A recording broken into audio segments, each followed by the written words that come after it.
सेंटरमध्ये आपलं सर्वांचं स्वागत आहे. तर आजच्या या व्हिडिओमध्ये आपण खूप महत्त्वाचा टॉपिक डिस्कस करणार आहोत. तो म्हणजे इंजिनिअरिंगमध्ये ॲडमिशन कसं मोफत मिळवता येईल.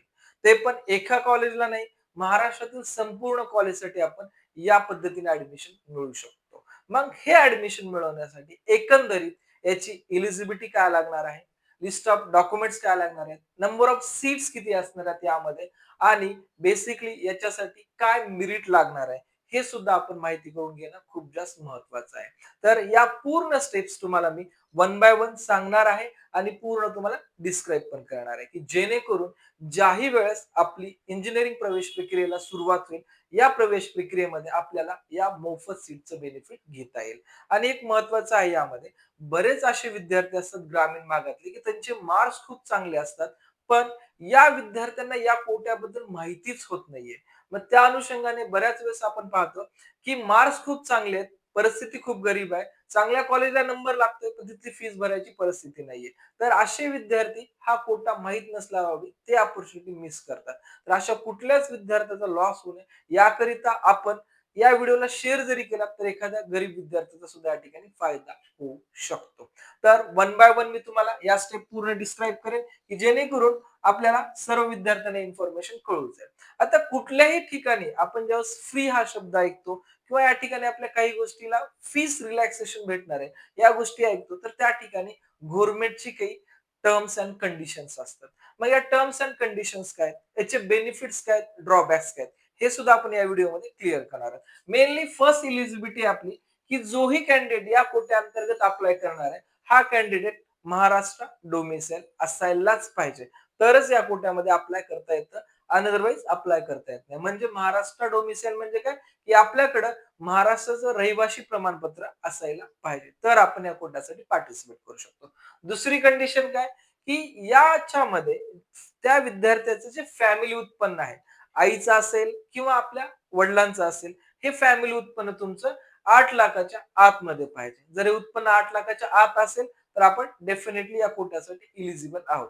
हे जे 8 लाख उत्पन्न होते हे 2025 पर्यंत होतं. सध्या याची उत्पन्न मर्यादा वाढ झाली आहे. त्यामुळे ज्याही वेळेस सीईटीचं अपडेटेड इन्फॉर्मेशन ब्राउचर येईल त्या ब्राउचर मध्ये तुम्हाला याची सुद्धा मी इंटिमेशन व्हॉट्सअप ग्रुपवरती आपल्या देऊन टाकेल. नेक्स्ट आहे की या विद्यार्थ्यांना एमएसटी सीईटी द्यायला पाहिजे.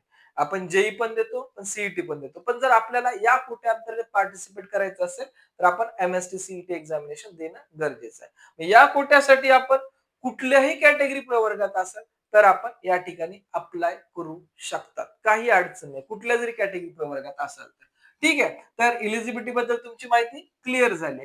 इन केस कुठल्या विद्यार्थ्याला याच्यामध्ये काही डाऊट्स असतील तर आपण कमेंट्स मध्ये विचारा.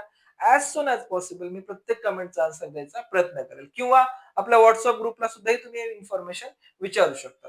मग आता या जे काही आपलं मोफत ऍडमिशन आहे याच्यामध्ये ऍडमिशन घ्यायचंय, पण याच्या एक्झॅक्टली सीट्स किती असतात याबद्दल आपण माहिती घेऊ.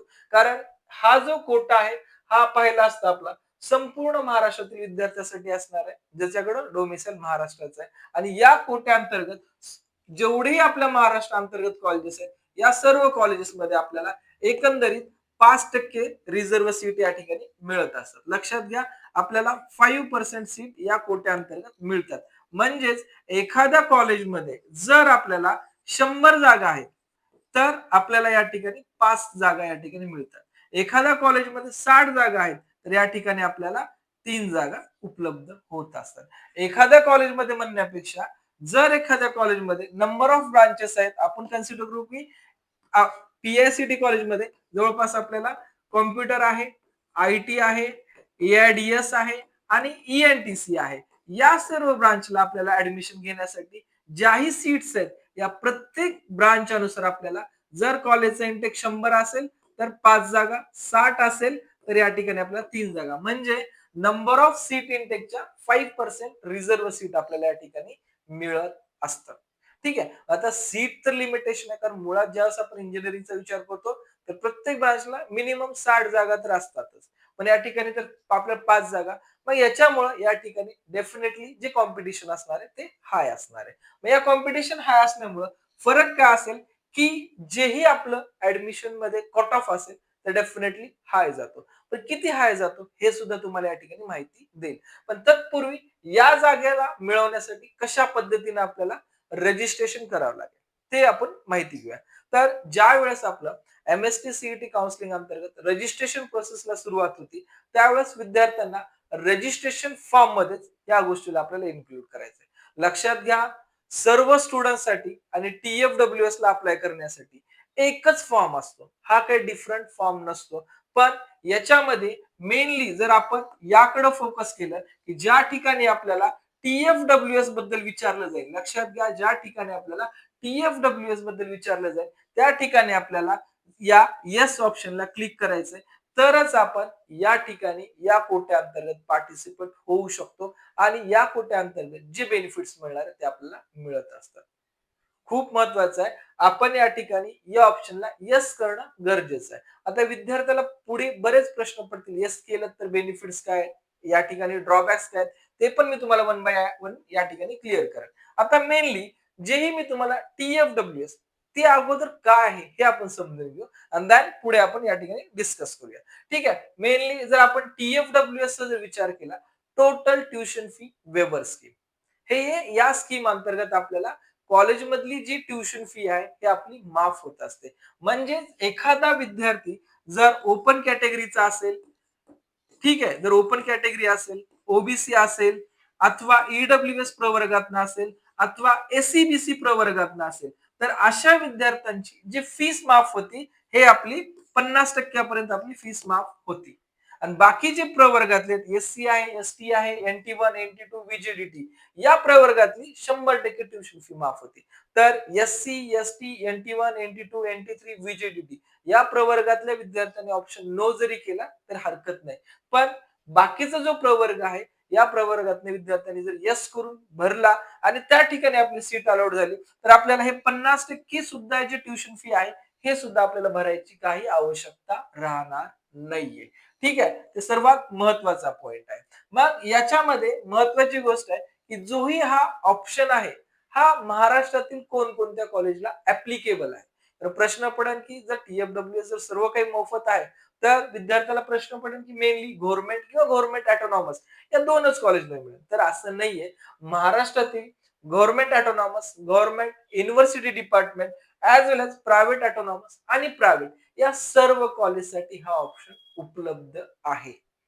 मग या ऑप्शनला कसं भरायचं आहे आणि कशा पद्धतीने भरल्यानंतर याचा योग्य तो उपयोग आपल्याला होऊ शकतो याबद्दल आपण माहिती घेऊया.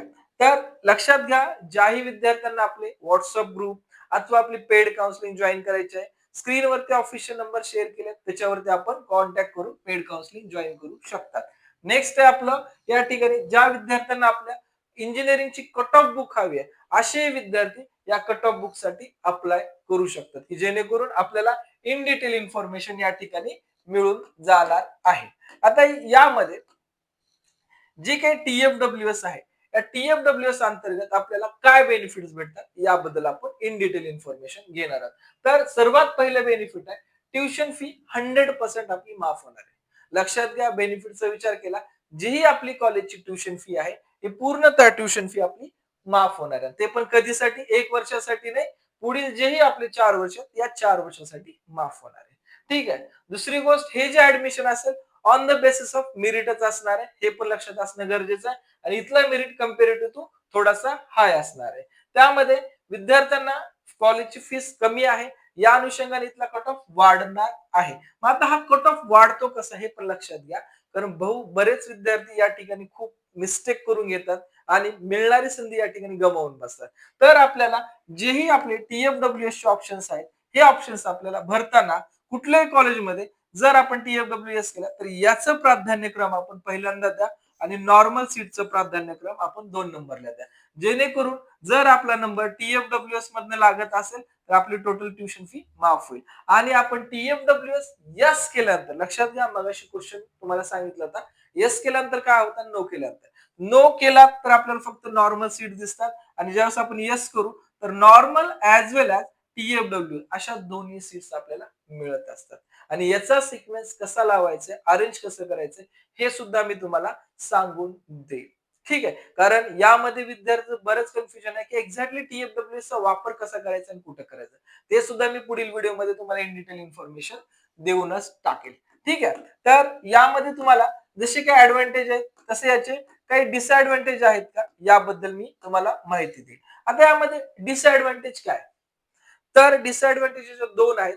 जर आपल्याला टी-एफ-डब्ल्यू-एस मधनं आपण इंजिनिअरिंग प्रोसेसमध्ये ॲडमिशन मिळवलं, तर आपल्याला पुढील 4 वर्ष कॉलेज अथवा ब्रांच चेंज करता येणार नाही. हा सगळ्यात मोठा डिसएडव्हांटेज आहे. पुढील 4 वर्ष कॉलेज, ब्रांच, युनिव्हर्सिटी काही चेंज करता येणार नाहीये. त्यामुळं ॲडमिशन घेताना तुम्ही या ऑप्शनचा विचार करणं सुद्धा गरजेचं आहे. कारण बहुधा या केसमध्ये काय होतं, की बरेच विद्यार्थी टी-एफ-डब्ल्यू-एस मधनं ॲडमिशन मिळवायचंय या अनुषंगाने बऱ्यापैकी विद्यार्थी जे ब्रांच प्रायोरिटी देतात, ते सिव्हिल झालं, मेकॅनिकल झालं, या ब्रांचला प्रायोरिटी देतात आणि सेकंड इयरला आपण ब्रांच चेंज करू असं या ठिकाणी विद्यार्थ्याचं प्लॅन असतं. पण जर आपण या अंतर्गत घेत असाल तर आपला प्लॅन सक्सेसफुल होणार नाही, कारण सेकंड इयरला ब्रांच चेंज ऑप्शन तुम्हाला टी-एफ-डब्ल्यू-एसच्या विद्यार्थ्याला नसतो. आणि महत्वाचं आहे, विद्यार्थी पाहू शकतात, जर आपण मेनली सी कॉलेज झालं, व्हीजेटीआय कॉलेज झालं किंवा कुठलंही गव्हर्नमेंट अथवा गव्हर्नमेंट ऑटोनॉमस या कॉलेजचा विचार केला, या ठिकाणी टी-एफ-डब्ल्यू-एस ऑप्शन नाही भरला तरी चालतंय. तर मुळातच फीस 15 ते 17,000 या दरम्यान असते, यापेक्षा जास्त नसते. त्यामुळे या ठिकाणी स्किप केला तरी चालेल.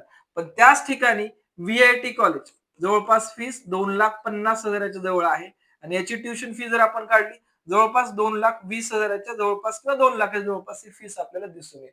तर अशा कॉलेजमध्ये हे ऑप्शन्स आपण जर ऍड केले तर आपल्याला जास्त बेनिफिट भेटतं. जसं आपण टॉप कॉलेज म्हणजे ऑलमोस्ट ज्या विद्यार्थ्याला 96, 97 या रेंजमध्ये पर्सेंटाईल आहे, अशा विद्यार्थ्यांनी हमखास टी-एफ-डब्ल्यू-एस ऑप्शनचा विचार करावा. यापेक्षा लो असेल तर आपण जे टियर 1, टियर 2, टियर 3 जे कॉलेज आपण आपण पाहतो, या टियर 2 कॉलेजसाठी सुद्धा आपण सीएस ब्रांचसाठी विचार करू शकतो. विद्यार्थ्याला 95 अबोव्ह असतील तर टॉप कॉलेजमध्ये आपल्याला अदर दॅन ब्रांचमध्ये सुद्धा टी-एफ-डब्ल्यू-एस मिळायचे ह्यूज चान्स असतात. आपण जर या दोन्हीचे कट ऑफ जरी कधी काढून पाहिलात, तरी आपल्या लक्षात येईल याच्यात किती डिफरंट आहे, हे तुम्हाला दिसून येईल. त्यानुसार विनंती आहे विद्यार्थ्यांना, रजिस्ट्रेशन करत असताना या ऑप्शनला हमखास येस करा, की जेणेकरून आपल्याला पुढील जे काही कॉलेजचे बेनिफिट्स आहेत फीस रिलेटेड, हे आपल्याला 100% मिळायला पाहिजे. ठीक आहे. या संबंधित विद्यार्थ्यांना काही अडचणी असतील, डाउट्स असतील तर कमेंट्समध्ये विचारा. मी तुम्हाला डेफिनेटली याबद्दल संपूर्ण मार्गदर्शन देईलच. ठीक आहे. Thank you for watching students helpline.